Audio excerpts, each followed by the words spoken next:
The day is finally here. The 2022 NBA draft is here. I'm excited. I'm ready for the Knicks to make a move, make a great pick. I'm just ready to see the next two New York Knicks be announced today during the NBA draft. If you're ready, if you're excited, if you are just dying to watch the NBA draft, like this video right now.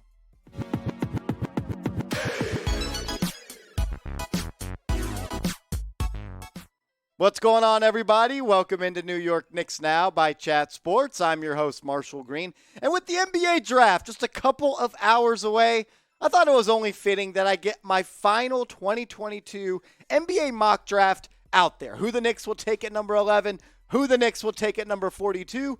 But look, first, let's see how the first 5 picks of the NBA draft, or the mock draft that I ran in the simulator, worked out. Jabari Smith goes number 1 to the Orlando Magic. Chet Holmgren goes to the Oklahoma City Thunder. Paolo Banchero goes to the Houston Rockets. And Jaden Ivey goes number 4 to Sacramento. There were no trades in this mock, but we do know there's a chance the Knicks could trade up for Ivey. I also have Benedict Mathurin going number 5 to the from Arizona to the Detroit Pistons. I love his game. I think he's a can't-miss prospect. Then Shaedon Sharpe, probably the biggest wild card in the draft. He goes number 6 to the Indiana Pacers. Keegan Murray goes number 7 to the Portland Trail Blazers. Dyson Daniels, a player we know the Knicks like a lot, goes number 8 to the New Orleans Pelicans. Jalen Duren, number 9 to the San Antonio Spurs. And then A.J. Griffin goes number 10 to Washington. And now the New York Knicks are on the clock.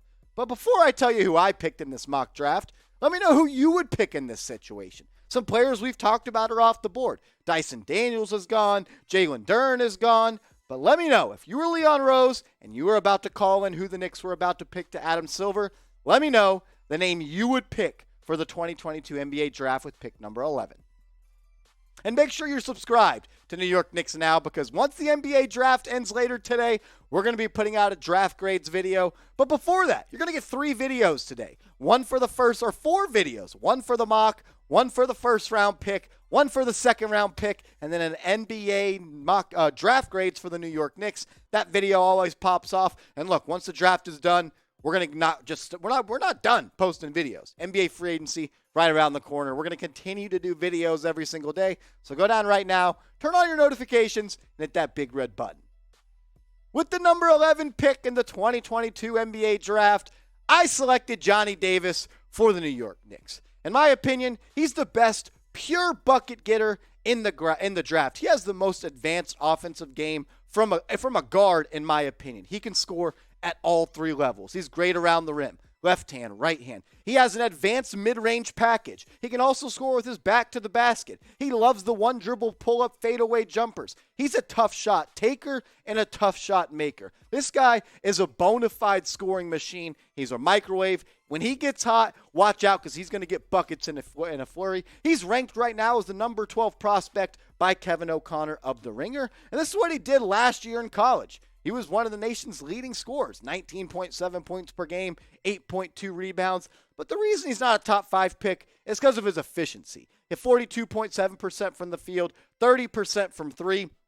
But he also had one of the highest usage ratings in the country. So I feel like with a lesser role, having to do less, he can do more and score more efficiently on the offensive end. I think he comes off the bench to start his career, and I think he could one day be a 6-man candidate of the year, but I also think he could be a great backcourt with RJ Barrett. Johnny Davis isn't just a great offensive player. He's arguably a top defender in this draft. What he can do on the perimeter as a defender is rare. He fights through picks extremely hard. He plays with heart. He plays with passion. He would be a fan favorite of the New York Knicks because of how hard he plays and how he likes to play defense. He fights through screens. He's always running around. He's got great lateral agility, so he's able to stay in the hip pocket of ball handlers. I love what he can do on offense, but he's just as great on defense. And Davis is a Tom Thibodeau type of player through and through. Go back and think. Those best Chicago Bulls teams, what did they have? Defense. Johnny Davis brings that. And bucket getters and shot takers, shot makers, and people that excelled in the ISO situations, and Derrick Rose and Jimmy Butler. That's what Davis is. Just get him the ball, space the court out, and let him work. I feel like he could be the lead guard of this team coming off the bench when RJ Barrett or Emmanuel Quickley, or if Derrick Rose gets hurt, is not in the game. Davis is a pure bucket getter. And Kevin O'Connor of The Ringer, he agrees. This is what he had to say in a write-up of what he thinks Johnny Davis is and can be in the NBA. He said he's a tough shot maker who lives in the mid-range. He has every move in the book, and he uses them to get open despite not having a quick first step or even the tightest handle. With the smaller offensive role and less of a need to force shots, his shooting percentages could increase. He's a good shooter off the catch. He's also, when attacking closeouts, displays solid at the rim finishing as he handles contact inside or finds teammates with simple passes. Players with enormous offensive usage rates like Davis ordinarily don't put their heart and soul into getting stops on defense. But on top of having a strong frame and long arms, Davis hustles and shows a desire to fight through screens. He brings spirit. He plays with heart, he plays with tenacity, and he would be a really big fan favorite of the New York Knicks, in my opinion, really early in his NBA career, But grade the pick of Johnny Davis to the New York Knicks at number 11. Get out the red pen. Let me know. Be harsh. Don't just give me an A, because my mom's going to give me an A, so I don't need it from anybody else. But let me know. A, B, C, D, or F.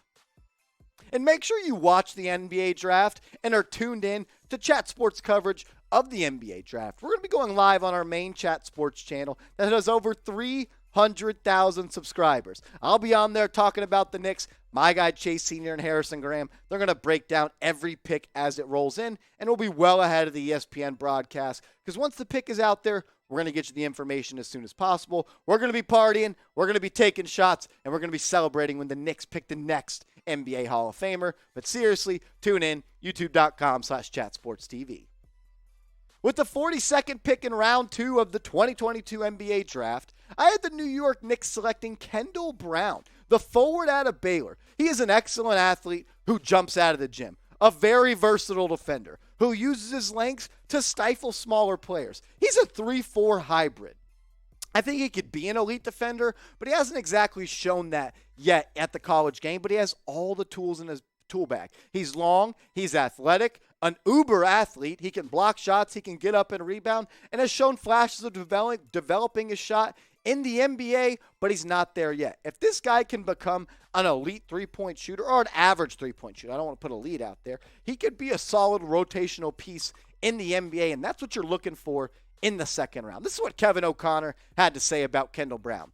He said, outstanding athlete with a great sense for how to get open. It helps that he's a leader who explodes even in traffic and possesses expert body control. While handling the ball, he does a nice job of using angles to generate space. He should ideally be plugged into a Bruce Brown or Matisse Thybulle-like role that involves screening and cutting. He's a projectable shooter who makes 37% of his threes and 70% of his free throws, while showing soft touch near the basket on floaters and close pull-ups. I like what Kendall Brown brings to the court on the offensive side of the game. He has an interesting and intriguing game. He can score in a variety of ways, and the thing that pops off the screen is how athletic of a player he is. This past year at Baylor, averaged 10 points per game, 5 rebounds, shot 58% from the floor, and 34% from three. That's who I had the Knicks taking in the second round, because a lot of the guys that I had ranked ahead of him were not available. But I want to do this. Give me a draft sleeper, somebody that I need to go watch game tape on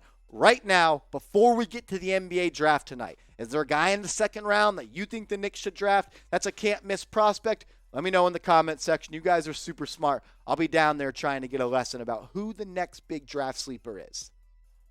Kind of to round out today's show, I want to do like a mock draft roundup and see who all the NBA experts out there from The Ringer, The Athletic, Bleacher Report, CBS, and ESPN had the Knicks selecting with the number 11 pick. The Ringer had Jalen Duren, and so did ESPN, the center out of Memphis, the shot-blocking big, the really athletic rim protector. I like him a lot. I'm just not really all that in on drafting a center inside the lottery unless he's going to be an MVP or all-star level of player. Not saying Duren can't, but I don't see that just yet. The Athletic had Johnny Davis going to the New York Knicks, kind of like I did in my mock draft. Bleacher Report had A.J. Griffin, the small forward out of Duke. He can shoot it from three. Needs to improve a little bit defensively, but I like the rough and rugged game and style he has. And CBS Sports had Ty Washington, the point guard from Kentucky, going to the Knicks. My dream, though, is trade up for Ivy. Put all your eggs in that basket. It's time for Leon Rose, money-making Leon Rose in World Wide West, to do something. Make a move. We're entering off-season number 3, and nobody's has gotten anything shaken, quite frankly. That's why we hired Leon Rose, to shake shit up, to get shit done. He's a deal maker, and it's time to make a deal. Go up and get Jaden Ivey, because I'd rather give up players and draft picks like you're going to have to do to trade up instead of having to trade players and picks to clear salary cap space to go get Jalen Brunson. Not because I don't think Brunson's not a good player. I just think Ivey could be really special, and I'd rather build around a younger player that's going to be cost-controlled for the next 4 years instead of paying Brunson 4 years and $100 million. If the Knicks do stay at 11, though, take Johnny Davis. What the kid can do on the offensive side of the court is not replicated by a lot of players coming out of college at age just 19. He has an advanced offensive package. He can put it on the deck. He can score at every spot from the court. I'd like to see him be more efficient, but I feel like when he doesn't have to get everything done by himself on the offensive side of the court, he'll be able to be more efficient, take smarter shots, not have to play hero ball like he had to do last year for Wisconsin. And I also love the energy that he brings to the defensive side of the court. That's who I would take. I'd love to trade up for Ivey, but if he's not, that move's not on the table and the Knicks don't want to do that, take Johnny Davis, take the bucket getter. But let me know, in your dream life, in your dream scenario, let me know who you want the Knicks to pick. Maybe you want them to move up for Ivey. Let me know who you want the Knicks to draft in the NBA draft in the first round. I appreciate everybody that's watched today's video. I am ready for the draft. I'm anxious. I'm nervous. I don't want the Knicks to screw it up, but I trust this management. I'll also be tweeting about the draft throughout today and the rest of all NBA free agency. I'll be tweeting about the Knicks. So give me a follow at @MarshallGreen_.